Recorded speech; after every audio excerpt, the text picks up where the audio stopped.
वृंदावन का यमुना का तट सभी कुंवारी गोपियां कात्यायनी देवी का पूजा कर रही है।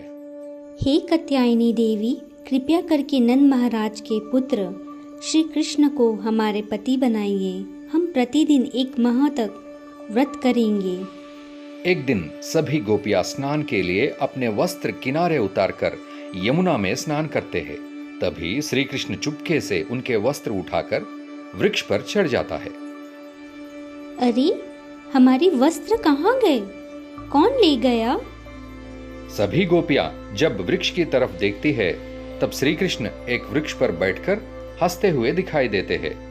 कृष्णा हंसते हुए कहते हैं गोपियों से, गोपियों, तुम्हारे वस्त्र मेरे पास है।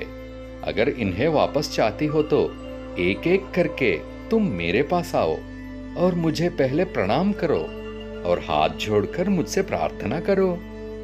हे कृष्ण, हम जल में खड़े हैं। आपके सामने बिना वस्त्र कैसे आए? कृपया करके हमारे वस्त्र लौटा दीजिए। नहीं गोपियां, तुम्हें मेरी बात माननी पड़ेगी। एक एक करके आओ और प्रणाम करो, तभी मैं तुम्हारे वस्त्र लौटाऊंगा। सखियों, कोई उपाय नहीं है। हमें कृष्ण की आज्ञा माननी होगी। धीरे धीरे एक एक गोपी जल से बाहर आती है और हाथ जोड़कर प्रार्थना करती है। हे कृष्ण, हमारे वस्त्र लौटा दीजिए। हम आपकी आज्ञा मान रहे हैं।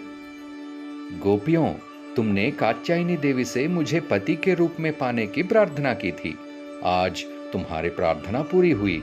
मैं तुम्हारी भक्ति और निष्ठा को स्वीकार करता हूँ। तुम मुझे अपने पति के रूप में देखना चाहती थी, अब वह अभिलाषा भी पूरी हो गई।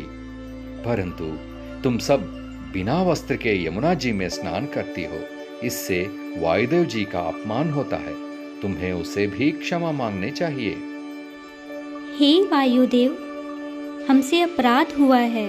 वस्त्र उतार कर स्नान करना हमारी भूल थी। कृपया करके हमें क्षमा करें। गोपियों के करुणा पुकार सुनकर वायुदेव प्रसन्न हो जाते हैं। गोपियों, तुम्हारी भक्ति सच्ची है। इस भूल के लिए मैं तुम्हें क्षमा करता हूँ। हे प्रीतम कृष्ण, हमारी प्रार्थना सुनने और हमारी परीक्षा लेने के लिए हम आपके आभारी हैं। हे नाथ, आपकी लीलाएं अनंत हैं। श्री कृष्णा ने मधुर बांसुरी बजाना आरंभ किया। यमुना तट पर दिव्य संगीत गूंज उठा। गोपियां मोहित हो गई और हृदय में गहन आनंद अनुभव करने लगे।